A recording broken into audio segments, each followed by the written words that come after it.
Hi mga ka-Midnight Snacker, ang Midnight Snack natin for tonight ay homemade tuna pesto. Open ko nga.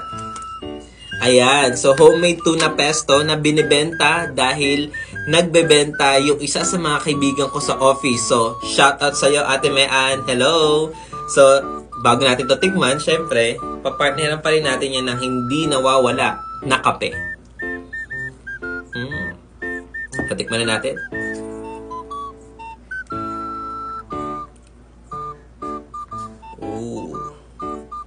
Ang creamy niya.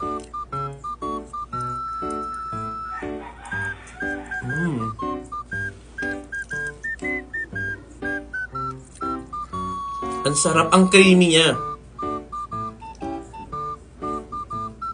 Parang ayaw mo nang tigilan kakasubo no? Bye-bye guys!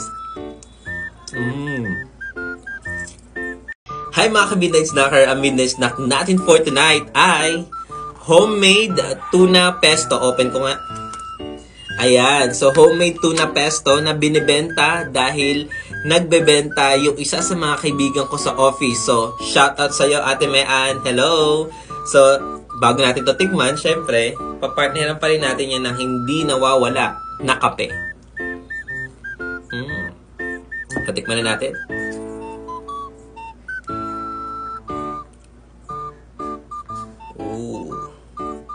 Ang creamy niya.